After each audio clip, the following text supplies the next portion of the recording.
What's up, guys? Joshua Crampton, Multigen Mindset. I want to talk to you today. I'm here in Houston. I'm here temporarily. We're training a new territory manager for Majestic Lighting Design, so I'm here for a month or so.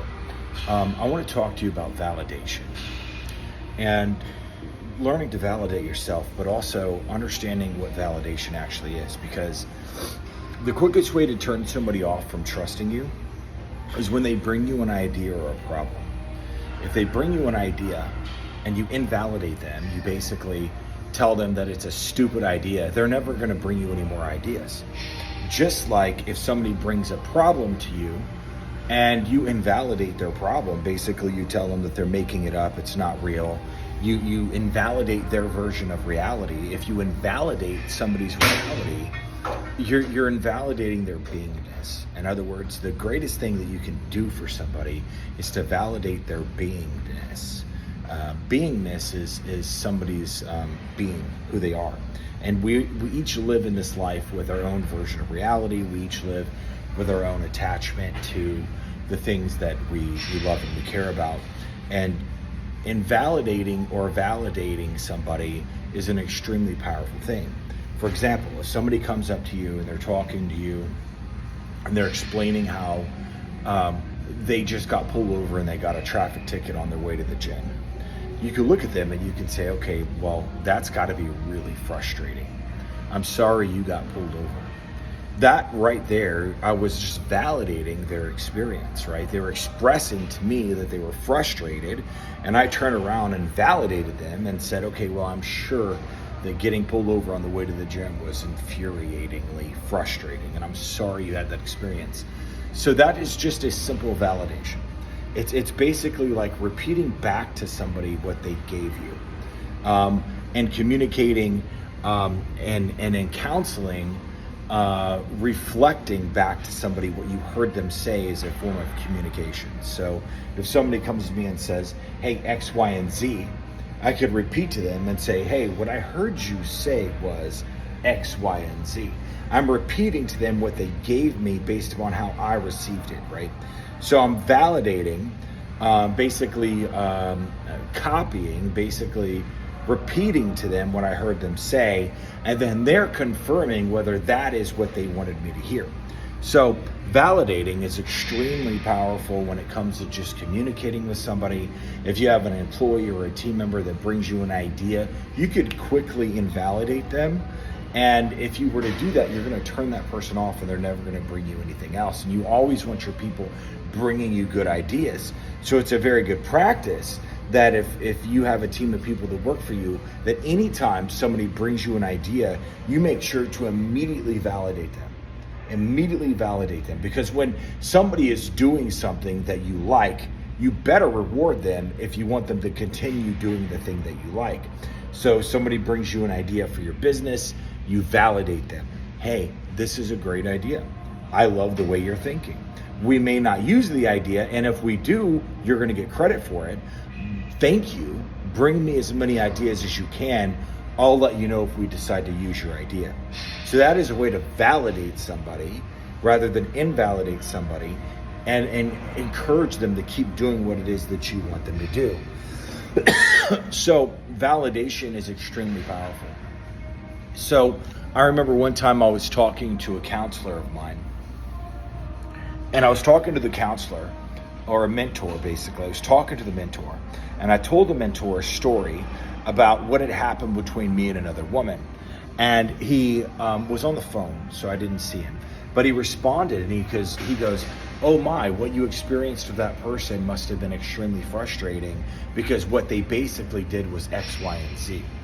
And just by him validating my version of reality, it raised my tone, because I was listening to this person, I was talking to this person, and a mentor of mine about, something frustrating in life that I had experienced.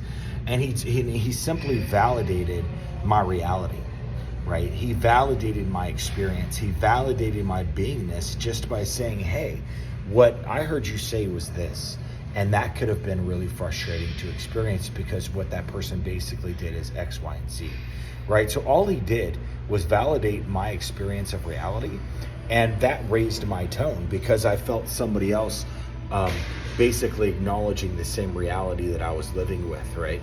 So oftentimes when it comes to other people and when we're in relationships with other people, sometimes we can feel like we're insane because there's two different experiences and there's two different versions of every relationship. So you have a girlfriend, you break up with that girlfriend and you move on. She has her experience of what happened in the relationship and you have yours. It doesn't mean that either one of you is right or wrong. It just means like for her experience is that you didn't show up in the relationship as the leader and you bailed and abandoned the relationship. That's her experience, right? Your experience could be that you continually tried to lead her and she wouldn't submit to your guidance. She wouldn't listen to your guidance, and you tried to exert your guidance. You tried to exert your masculinity and your leadership in the relationship, but she refused to bow down and acknowledge your leadership and would not trust you to lead her. So you got frustrated and then you decided you want kids of your own, which she wasn't willing to have, and so you left. In your experience, you were with a woman that wasn't able to submit to the leadership of a man because of her past trauma, even though you tried. And in your experience, you were with a woman who wasn't willing to have kids, but you wanted kids, so you left. In your experience, you left the relationship that wasn't serving you for a relationship that you wanted down the line. In her experience, you didn't lead her, you didn't show up, and then you abandoned her, right? So you could have a million fights to the end of time with that woman as far as what happened in the relationship, and you're never going to change her experience that you didn't show up, you didn't lead her, and then you abandoned her. You're never going to change her experience in that. And your experience is you didn't abandon anybody. You just left the relationship because it wasn't serving you any longer, right? So there's always multiple versions of any relationship. And it's important to understand that validating yourself is very, very important for you to do. Now, self-validation is something you do when you basically give yourself approval. In other words, this is where you are, this is where you're going, this is where you've been, this is what you're living for, these are your core values, and this is who you are, and then you validate that in yourself, okay? So self-validation, validating others, is an extremely powerful tool that I want you guys to incorporate into your lives. The next time you're having a conversation with somebody and they're telling you a story, or they're telling you an idea, or they're telling you something that happened to them, just validate them. Be like, man, thank you for sharing your story. That must have been really X, Y, and Z, really exhilarating, really frustrating, really joyous, really proud moment for you. If somebody comes up to you and like, dude, I won this karate tournament yesterday, you'd be like, dude, that must have been really freaking powerful for you. You're just validating their experience, right? So validation is something that is a tool for you to use when speaking and engaging with others, because everybody wants to be validated, right? It's the father that puts his hand on the shoulder of his son and says, I'm proud of you. It's that validation, right? And we can invalidate others without us even realizing that we're moving through our lives continually invalidating other people, and then we wonder why they don't come to us anymore. So validation is very important for you to learn how to apply, and also where you're violating the laws of validation, because you could be violating the laws of validation because you're invalidating those that are in your life, right? Just as like if the story with the ex-girlfriend, let's say you're in a conversation with that ex-girlfriend and she says, you didn't show up and you didn't lead me, then you abandoned me, right? Well, it doesn't matter what you say to her. You're never going to change her mind or her experience of what she experienced with you, even though if it's not actually reality. You're never going to change her experience. But what you could do is say, so-and-so, I'm appreciative of you sharing your version of your experience with me. That's not the version of reality that I believe is true, but I believe that your experience is valid. and I'm sorry that you had that experience. So it's like you're validating her, and if you can get into an agreement with her, you can continue having dialogue. I remember one time I was dating a woman named Desiree, and I started Multigen Online Marketing, and I gave her half of the company because we just started dating, and I wanted to give her something, right? As a man, I wanted something to give her. So I gave her half of my company. And I remember we separated, we broke up, and we continued trying to run that company together for over a year. And if you've ever tried running a company with an ex, if you've ever been in that boat, then you probably realize how impossible it is to do that, especially when you wanted out of the relationship and she didn't want out of the relationship. It's really tough to run a company together, to co-run a company together. So we were running this company together, and I remember the only way that I was able to keep it going was by continually validating her versus invalidating her and her experiences, getting into agreement with her about her experiences, and then moving our relationship on. So what I mean by that is we would be in a talk, and then she would get frustrated. She would bring up some things from our past while we're in a business call. She's bringing up stuff from our past relationship. And even though I disagreed with her perspective, I found it easy enough to say, Desiree, I'm sorry that you experienced me not showing up in the relationship.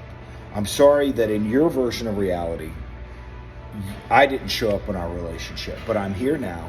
I'm showing up for our business. I'm continuing to show up for our business. It's been a year since we separated, and I'm still showing up for our business, and I'm here to support you on our mission. Right? So I would validate her and then bring her back to focus on, hey, that was the past. We're together here in this business, and we're showing up for it.